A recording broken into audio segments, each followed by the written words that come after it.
Hello and welcome everyone joining us today and during the lunch break too. My name is Rabea.Rittgerodt and I'm acquisitions editor for history at the Gruyter Bogs, mainly for 19th and 20th century global and social history with a special focus on digital history. I hope you've had a great conference experience so far, and also, like me, can't wait for the Historikertag to be an in-person event again, because that's just a different thing. And as you might have noticed, we'll be having this presentation in English because, well, it's an English language journal, and we thought it'd make more sense this way to also include as many people as possible. The presentation will be recorded and published afterwards on our websites and the YouTube channel. Everyone will have the chance to ask questions after the presentation, can write them into the chat, and we'll have plenty of time to address everything. During the presentation itself, it would be great if you could mute yourself if you've not already done so. Just to avoid any disturbances. And I'll quickly start by introducing both presenters, and then we'll jump right into the reason you all came here today. So without further ado, I'll start by introducing Andreas Fickers. He's the director of the Luxembourg Center for Contemporary and Digital History, the C2DH, and head of the DH Lab, the Digital History Lab. He studied history, philosophy, and sociology, and is currently professor for contemporary and digital history at the University of Luxembourg. He took his PhD in 2002 at Aachen University and has worked as assistant professor for television history at Utrecht University and as associate professor for comparative media history at Maastricht University. Andreas is head of the FNR-funded doctoral training unit, Digital History and Hermeneutics, and coordinates the Transnational Doctoral School together with Professor Dr. Dietmar Hüser and Professor Dr. Hélène Mira-Delacroix. And he's also principal investigator of the DEMA or DEMA project, PopCult 60 and Lux Time, and of course, editor-in-chief of the Journal of Digital History. He's currently also the Luxembourg National Coordinator of DARIA.EU and member of the Joint Research Board of Humanities in the European Research Area. Second presenter today is Frédéric CLAVERT, who's a senior research scientist at the C2DH. He holds a PhD in contemporary history, completed studies in political science and contemporary history in Strasbourg and Leeds. And before joining the C2DH, he worked as a researcher in Strasbourg at the Centre Virtuel de la Connaissance sur l'Europe in Luxembourg and at the University of Lausanne. He was also research engineer at Paris-Sorbonne University for the Writing a New History of Europe Laboratory of Excellence. And his research focuses on three main areas: the history of economic and monetary organization across the European continent in the 20th and 21st centuries, collective memory of the past in the age of big data, and the relationship between historians and their digital primary sources. He's also, which is most important today, of course, the managing editor of the Journal of Digital History. And to not waste any more of our precious time, we'll jump right into the presentation, and I'll gladly hand over to Andreas now to start us off. Yeah, thank you very much, Rabea. I'll try to share my screen with you and hope that this is working. Can you see it in a presentation mode now? Good. Yes, we can. Yeah, thank you very much. Thank you, all of you, for joining us for this presentation of the Journal of Digital History today. To the whole team, I think this is a very exciting moment in our lives, because we have been working hard to make this possible over several years. So we are very glad that we are able to present you how this idea has been step by step turning into a reality. And we will be presenting you today how the journal will basically look like, what its design looks like, and what the main ambition and ideas behind that initiative are. As you can see from this very first slide, it's really a joint venture. It's a process that involved many people to make this happen, not only at the C2DH here in Luxembourg, but also on the side of the Gruyter. So really what we will be presenting, Frederic and myself today, is the result of a teamwork, of a collaborative action that involved historians, developers, engineers, web designers. So really a whole team that shared this vision of developing a journal that will hopefully change the way we can in future present scholarship in the field of history that is data-driven. A bit of history maybe is interesting to frame this initiative. So the idea of launching such a journal, of creating such a journal, goes actually back to 2014. A year before, I had been nominated as a chair for digital history at the University of Luxembourg. I think this was the first chair in digital history in Europe at the time. And so when I started my career here in Luxembourg, I did a kind of world tour visiting the well-known places for digital history around the world, and to learn about their experiences, because they were pioneers doing digital history for more than 20 years at that time already. So I was a latecomer, and I wanted to learn best practices. And what one of the results of that tour was that many early pioneers were frustrated in a sense that their work, their pioneering work, did not get the recognition that it would have deserved. And one of the main problems was that they weren't able to showcase their new and creative work in traditional forms of history publishing, like printed journals. So if you use digital tools and infrastructures for doing a new form of historical research, this is very hard to translate into a classical monograph or a written article. So already at that time, there was a shared feeling of urgency that we need new forms of publishing in the field of history that are able really to showcase what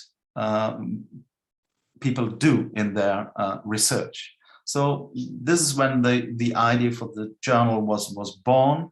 And then in 2060, the C2DH was created, and that kind of pushed my vision, and that we also had the means and people collaborating on this project more seriously. But the next challenge was also to find partners for this endeavor. We could have done it on our own.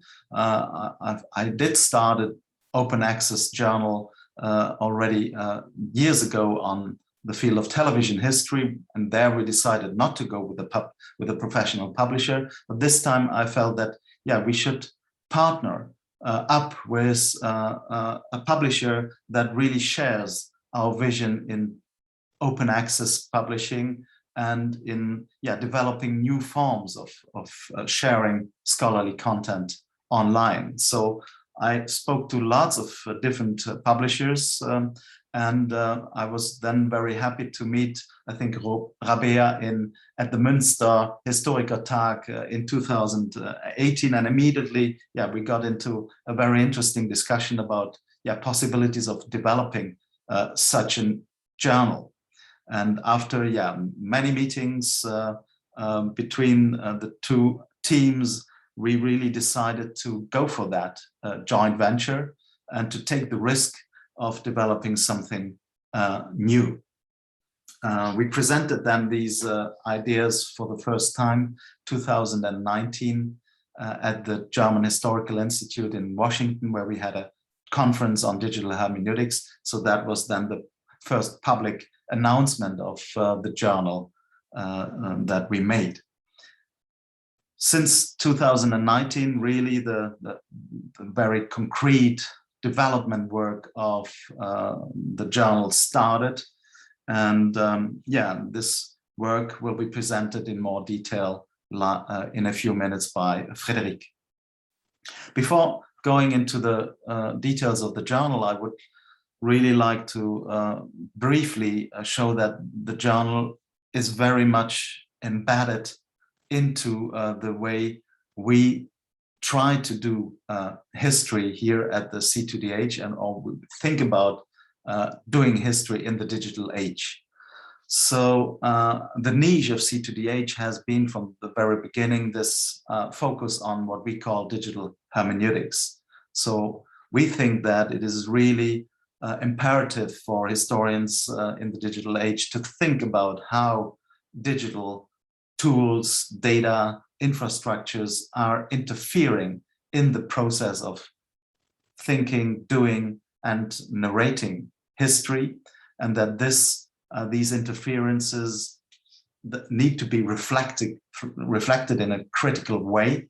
And this is what we call the framework of digital hermeneutics, to really combine critical thinking on how the digital maybe changes or at least has an impact on how we do history, and also how we need then to think about our practices and methods that are relying on such digital infrastructures and tools.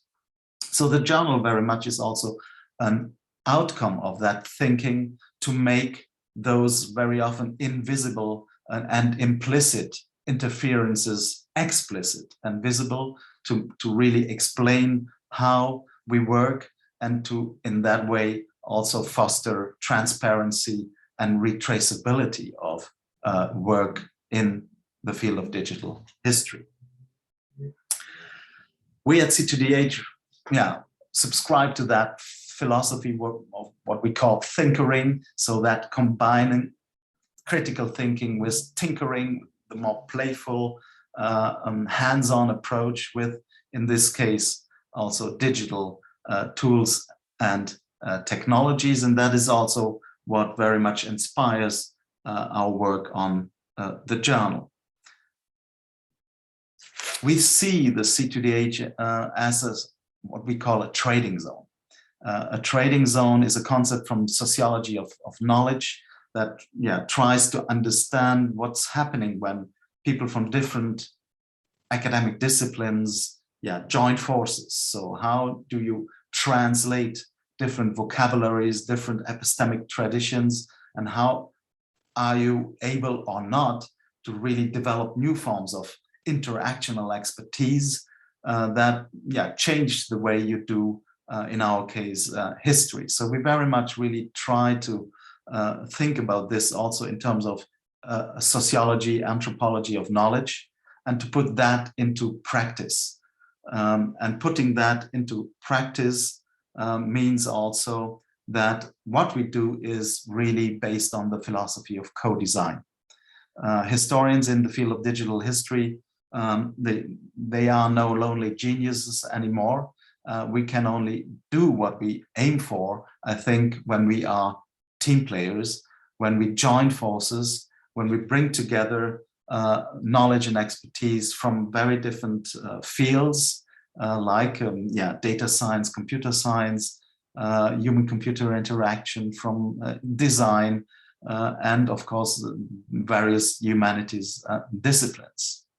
So this has also really framed the way we have been developing the journal, from the first ideas to its realization, not only in terms of development, so on the back-end side of really the more technicalities and functionalities of the journal, but also engaging with potential authors, with our audience. And that was really important for us, that we, from the very beginning, involve those colleagues that hope to publish in the journal in the making, in the production of the platform, so that we really meet the needs of our potential authors and also of our audience. So we organized so-called writing workshops, where we had a number of friendly and critical observers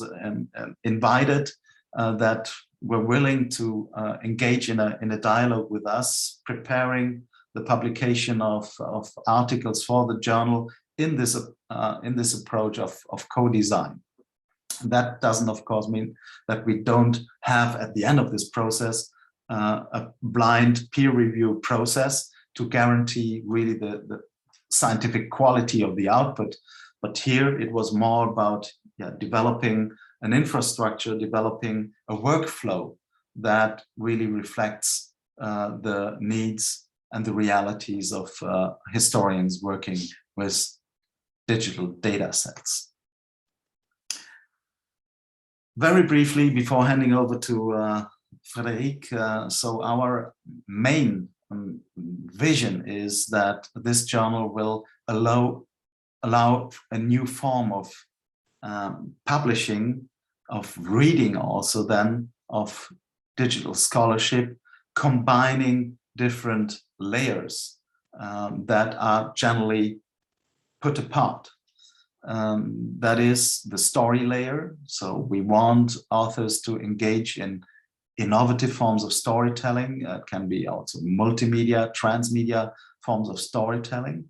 But these story level has then is accompanied by what we call a hermeneutic layer, where authors have to explain, have to make explicit how they made use of digital tools, of how they, for example, created their data or collected their data, managed it, and how they used analytical instruments for analyzing then those data sets, or for visualizing them in a specific way. So this has to be made explicit in this hermeneutic layer. And finally, we have the third layer, the data layer. So we want also, if possible, to reuse data by authors that publish in the journal, or at least, if it's under copyright restrictions, to have a detailed view on those data sets, and if possible, make it reusable. So this is really the main concept of the journal, to have this multi-layered design, and to foster a new way of writing history, but also of reading history. So it's very much inspired by this idea of what we call scalable reading, being able to zoom in and out from the story level to the data level. We hope, and of course there's also a risk in doing such a journal. We hope that also the field of history, the historians, colleagues, will take the risk to publish in that way, because it requires some maybe uncommon ways of writing that Frédéric will describe in a minute. But we think that the moment is right, that we really need new forms of publishing, new platforms that allow for more creativity, more data-driven also visualization of scholarship. And we very much want to support also authors in realizing such publications. So we are aware that there are some hurdles maybe in this, but we have a whole team here at C2DH and the Gruyter that really wants to help authors in producing output in that new format. So the journal is really speaking to a broad audience. It's not only the, let's say, pioneering small community of hardcore digital historians. No, we want really the journal to be open for all historians and also for all periods of history. So it's not on contemporary history. No, it's really opening up the whole deep history that we want to represent in this journal. So thank you very much. And yeah, I'll hand over to Frédéric now and stop sharing my screen because he will show you some demos of how it looks live.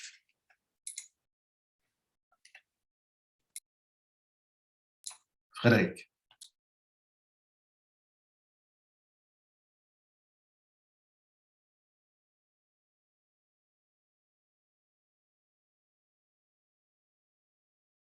We cannot hear you. Sorry. So I was just starting to share my screen. It's a quite important presentation because I've already and we've already presented the Journal of Digital History in the last few months, but it's the first time that we are going to show you an article that has been through all the process of peer review, of the double-blind peer review that we implemented. And as I will develop a bit more in a few minutes, but the publication of the first issue is really a matter of days now. So yeah, it's the first time we are really presenting a full article, peer-reviewed and almost ready to be published. This is not the full article in question. This will be the first editorial of the Journal of Digital History, written mainly by Andreas and me, but with the collaboration and cooperation of all the team at the all the Journal of Digital History team at the C2DH, where we will a bit develop the principles of the journal and where we tried to explain the position of the Journal of Digital History in comparison to other projects. We also explain some of the elements that some of the design elements that will accompany the articles, and that's an important point. We've got developers and designers working in the team. Some of them are in the audience today. And it's really, as Andreas said, they're really doing the work that is important and that is allowing us to show you today this article. So now, just a minute. Now, a small demo of the first article that will be published. This is an article from Louis Autin from the, from Sorbonne Université about basically the vocabulary of the crowd in Tacitus text. When you will land on an article, you will see the narrative layers, because the aim of this demo is to show you how we implemented this principle of the multi-layered article. And you will land on the narrative layer. The narrative layer, so in the table of contents, it's the titles that are in black, and the titles that are in green are in the hermeneutics layer. Narrative layers will be basically the exposition of the results of the research of the authors, sometimes. And you will be able, from the narrative layer, to collapse cells that are corresponding to some part of the hermeneutics layer. But you will be also able to look at only the hermeneutics version, the hermeneutics layer, where, of course, will be displayed the code written by the author. And his or her method. More than that, when possible, you will have access to the data layer. Basically, you will be able to download the data set, but you will be also able to launch the notebook that is behind the article. I will go back in a few minutes to that. No, sorry, I'm not on the right article.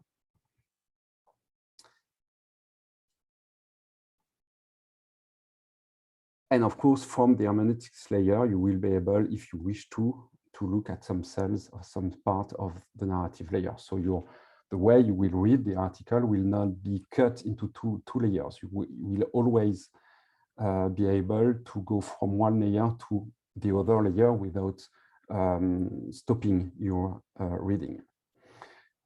If you look at the table of contents, you'll see that there is a kind of grammar for this content.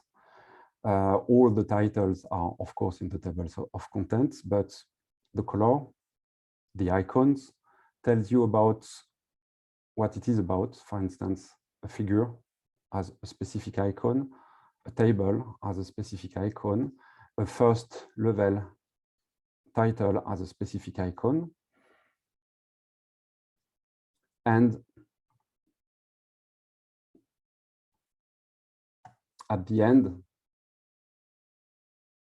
of the article, there is an automatically generated bibliography, which with some bug for now because the data are not displayed. That's a bug we need to solve. And this bibliographic part is automatically dealt with through Zotero and small extension that allow us to have a connection between notebooks and Zotero.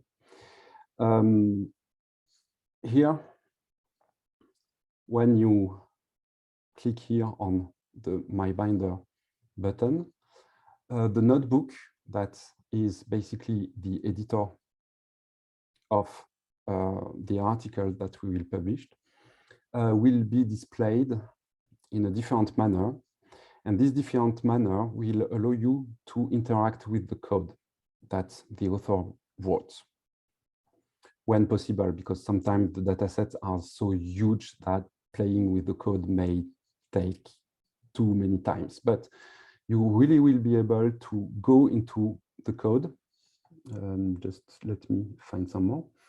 And to play with it. And for instance, the reader will be able to evaluate if the way the code is written is really corresponding to what the author is aiming at. Of course, it also means that the Journal of Digital History at one point will become a kind of library of code snippets that, with proper citation, other historians will be able to reuse. And that's quite important point in the end. What you see also in this notebook is that we are tagging, so I will go back a bit more to the notebooks, but the notebooks are basically divided into cells, and you can run cell by cell your notebook and your code. And we're using a tagging system to be able to display each cell in the right layer when we display the notebook on the website.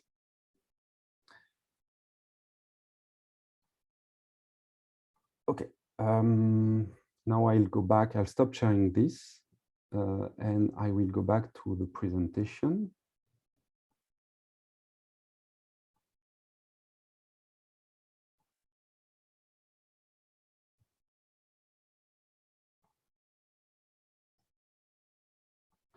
So I'm going back to the presentation just for a few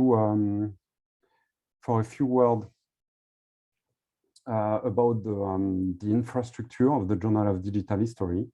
That's a bit more technical, but sometimes the devil is in the details. and the technical details.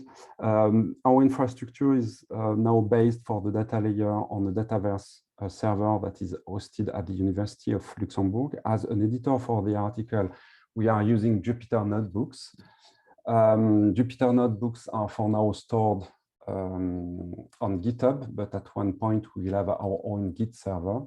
And we are using all the possibilities of HTML5 and CSS3 to basically display the notebook on the website in the best manner possible.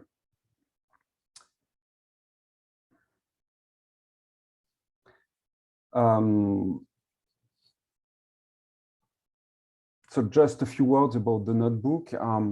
Probably not all of you are familiar with Jupyter Notebooks. Jupyter Notebooks at the beginning are a way to teach computing and code writing in a very pedagogical way, because you can basically split your code into cells and execute cells after cells. So you execute one cell, see the results, see if it works, and then you can go to the next cell. And so that Jupyter Notebooks at the beginning were really used in a pedagogical context in computing studies. But in our cases,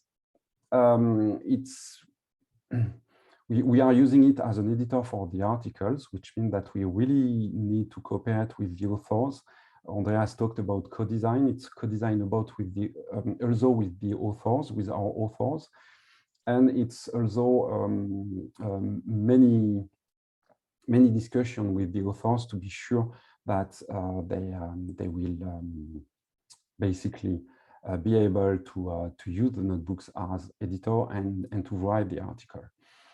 We did not want to develop from scratch an editor. We looked at several solutions, and Jupyter Notebooks just was the obvious solution for us, basically because it's, I mean, our aim is to publish data-driven articles and that's what notebooks are more or less made for.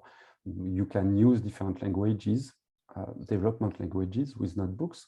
At the beginning, mainly Python, but now there are many other languages that are supported. Usually notebooks produce similar outputs.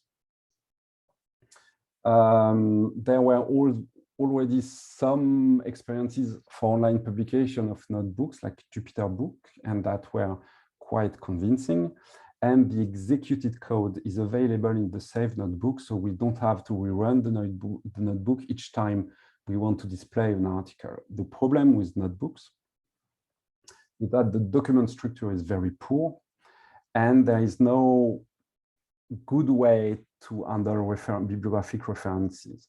We answer to those two problems first by using for the text Markdown. Markdown is a very lightweight way to structure and to encode text. So a hash, for instance, means that you've got a first level title. That's it. That's as simple as that. And we are using a small extension to link the notebooks to Zotero, and so all our authors are storing their bibliographic references on Zotero, and then they are not obliged to format them. We will, the editorial system will do it for them, and that's much more simpler. The extension for now is not really the best way to do that, but I think we will probably develop something better. The use of notebooks implied that we developed guidelines to allow the author to set up his or her writing environment and to use the notebook the best way possible, to use the tags we defined to make the difference between the different layers. And we are really grateful to the authors because basically they started with guidelines that we change all along the way, and they all accepted that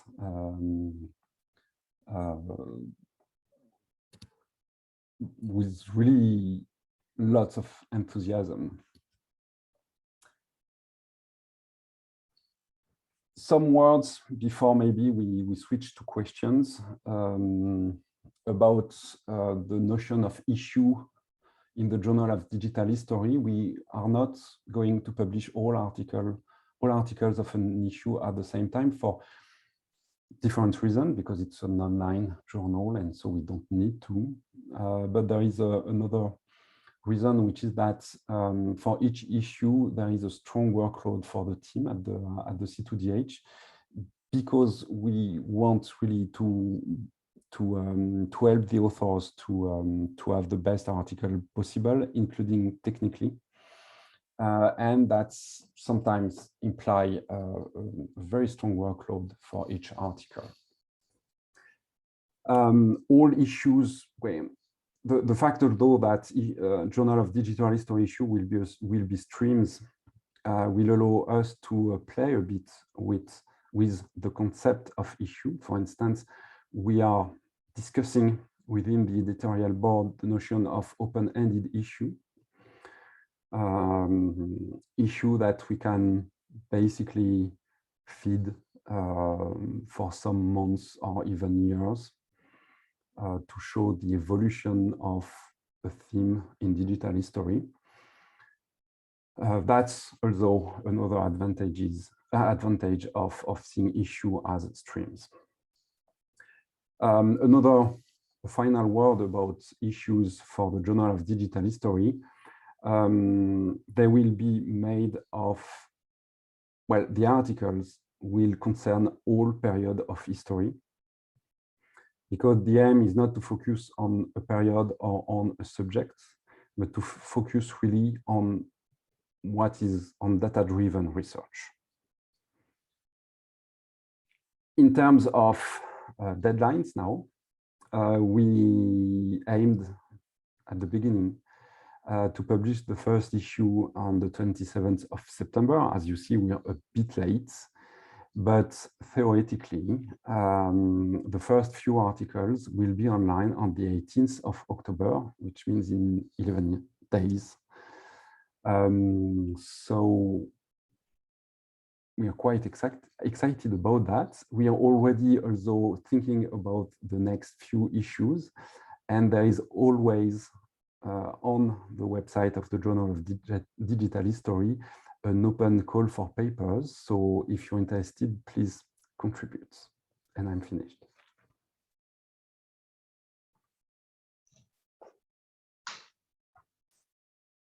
Thank you so much, both of you. And with that, we can basically open this to questions. So if anyone has questions, either post them into the chat or just raise your hand and I'll allow you to speak.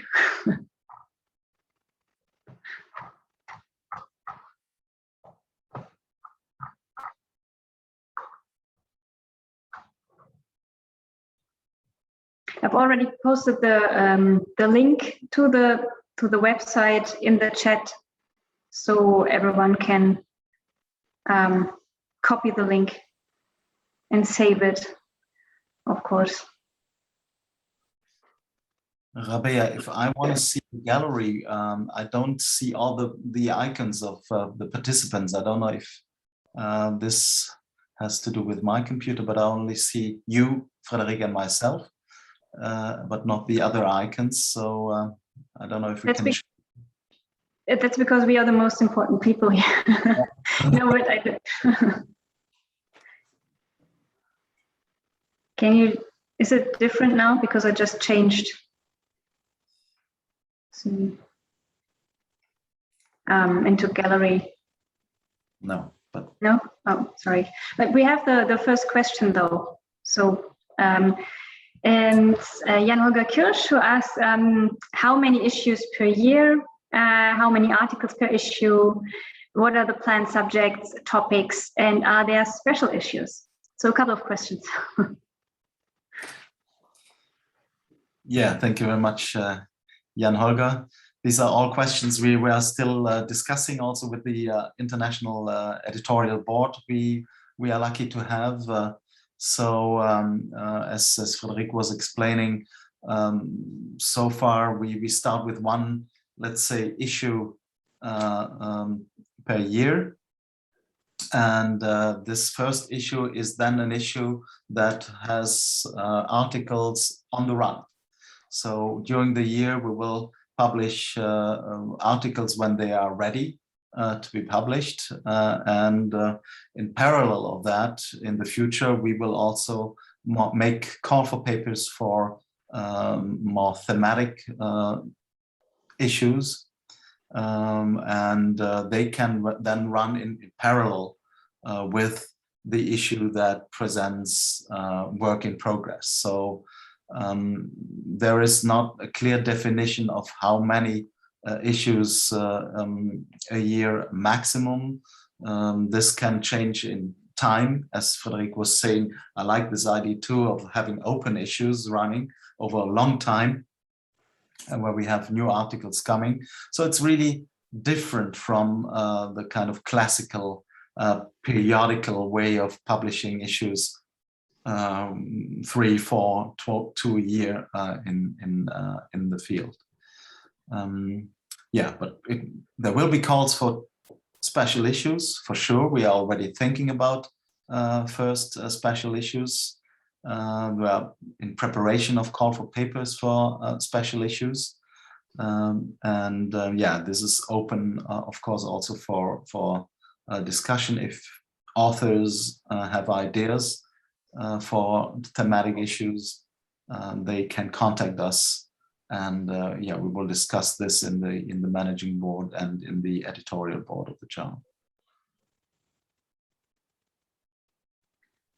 Okay, we have the next question by Christoph Conrad, who says, very impressive project. Thank you for the presentation, but it looks expensive. Could you say some words about the financial setup? Well, yes, it is. We all work for free because we just believe in the journal, and making it open access is one of the most important things, I say, for us as a collaborative. So yeah, we're just hoping that as many people as possible interact with the journal as soon as possible, and that that people make it a success. No, that was very important, Christoph, in the discussion we had also with the Gruyter, that we wanted the journal to be open access and for free. So this is really quite unusual to have such a journal being open access in a kind of gold standard. And there's also no money floating from C2DH to the Gruyter or the other way around. It's really a joint venture, because we were convinced of the necessity of such a platform. But you're perfectly right. You have seen the team involved on both sides, but also on our side. We have been able to convince, luckily I've been able to convince the rector of Luxembourg University about really the necessity and the worthwhile investment of such an initiative. And he agreed to give us like 2 permanent positions working on the journal, one developing position as a developer and one as a web designer. So we have 2 people working on it full time. This is quite, I think, exceptional for journals. And of course, there's the other team members working with us. So you can imagine the work that Frederic has as a managing editor. Then we have the designers here at C2DH collaborating, the research infrastructure. So it's really in-kind contribution that is not neglectable, I would say. So there is a price behind it, but this is also what we think is needed in order to help people producing articles in the way we need them. So there's really this idea of support behind it. and this, of course, is linked to manpower on our side, and then also on the Gruyter side in doing the marketing, the publishing work, and so forth. I don't know if this answers your question. Frederic. I may just add a few words. The NLHSS just published an issue called Self-Portrait of a Journal. And when you look at the way they are doing things, I'm not sure that the Journal of Digital History costs more than a traditional journal, or at least the most well-established traditional history journal, to be honest. Because it's when you look at the way they are doing things, I think they spend so many times evaluating articles as we do, but the human cost is really huge, and that's normal if you want to have a good quality journal. So I'm not sure that it's more costly than the Journal of Digital History is more costly than a traditional journal. So in the true spirit of humanity and history scholars, we all get paid nothing for doing things for the greater good for every one of you. Next is more a comment than a question. It's Diego who says that it's very interesting, the proposal for those from countries like Argentina. We are approaching digital history and public history, which I think is true, especially with the open access angle. And then we have a question from Charlotte Lerck. Yeah, can I just intervene? Thank you, Diego. And I mean, this is a kind of open invitation also for people interested in maybe joining the Journal of Digital History initiative, as I would call it. We are wanting more members joining also the editorial board. We really try to make it a global journal. So we have one colleague already from Brazil, but would very much look forward to have more people involved from Latin America, from Africa, from Asia. So if people in this audience are interested in joining the initiative and in bringing in her expertise, please contact Frederic or myself. That would be very much welcomed. We can maybe post our email addresses into the chat at the end. So next question, in the peer review process, how do you weigh the different layers? Do you have different reviewers for different layers? I imagine it could be difficult, at least for now, as this is such a new concept, to find people who can review all three layers in one.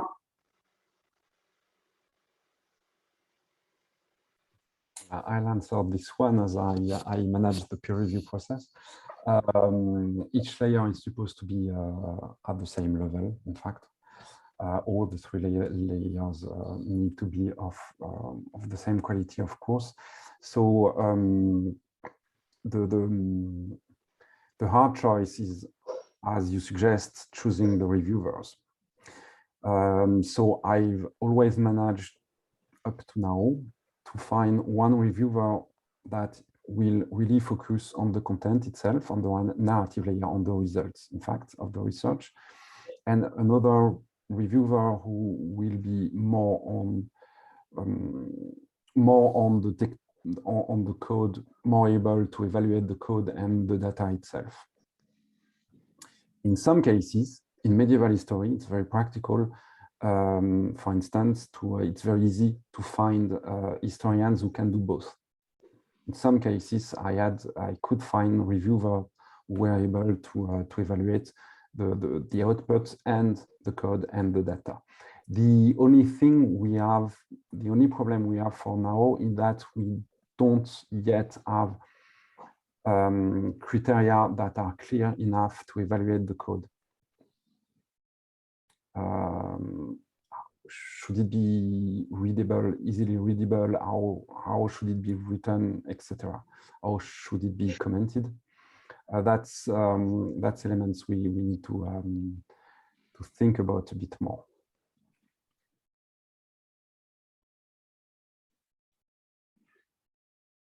Okay. Next question. Jörg Wettlaufer, thanks for the initiative and good luck for the journal. Thank you. And the question is, how do you position the new journal in relation to already existing international journals in the digital humanities?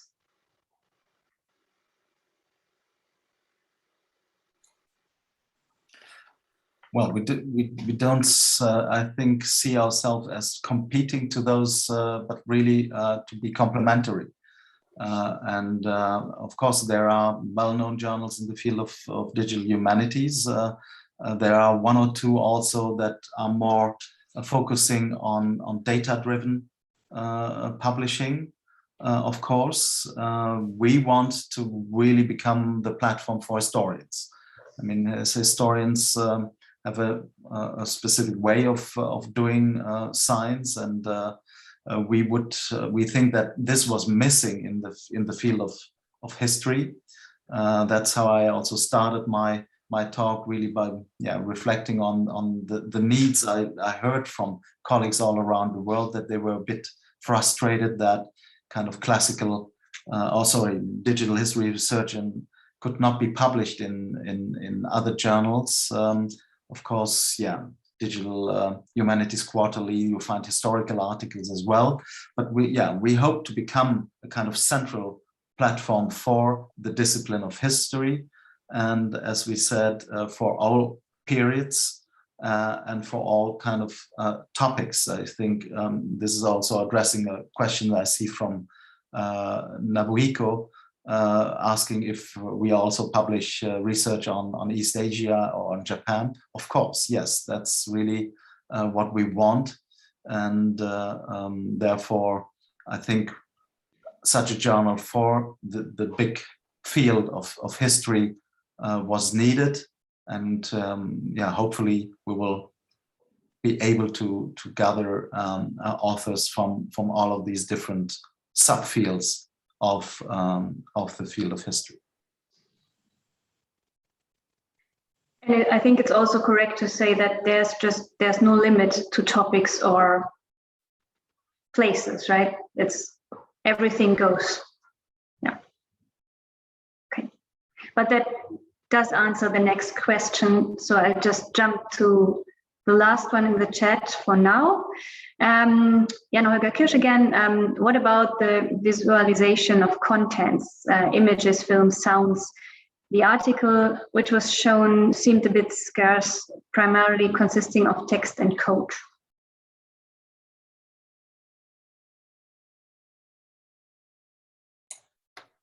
Yeah, once again, I mean, the example that was shown, of course, was more text-based. It was really an analysis, textual analysis of Tacitus, and so that's why this was bit text-heavy, of course. But we definitely want what I mentioned in the beginning: transmedia ways of storytelling, intermediate forms of storytelling. And we have articles in the pipeline that deal much more with images, for example, or with audio and video footage.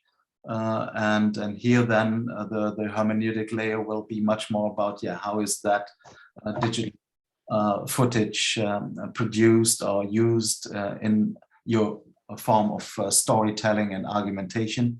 But we definitely want lots of experiments in storytelling that make use of the digital sources we have at hand. So all sources included. And maybe I think you'll see when the journal launches in 11 days, some of that already embedded in the structure. So definitely take a look once the journal is published. Yeah, when you, for example, will be looking at the editorial, you will see that in the editorial too, we integrated on the hermeneutic layer explanations about the structure of the journal, this idea of multi-layered publication. So there are little videos included, animations included. So this is a part of course, the general idea of the journal to make that possible.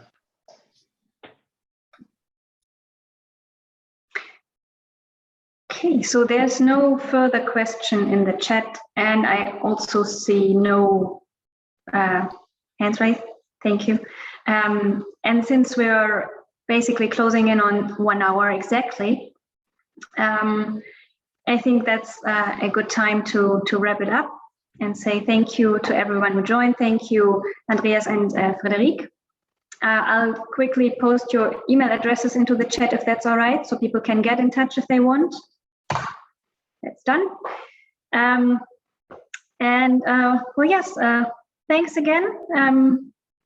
Everyone, take a look and keep your eyes open for the launch of the journal on October 18th, and have a great rest of the conference. Thank you very much, and all the best. Thank you.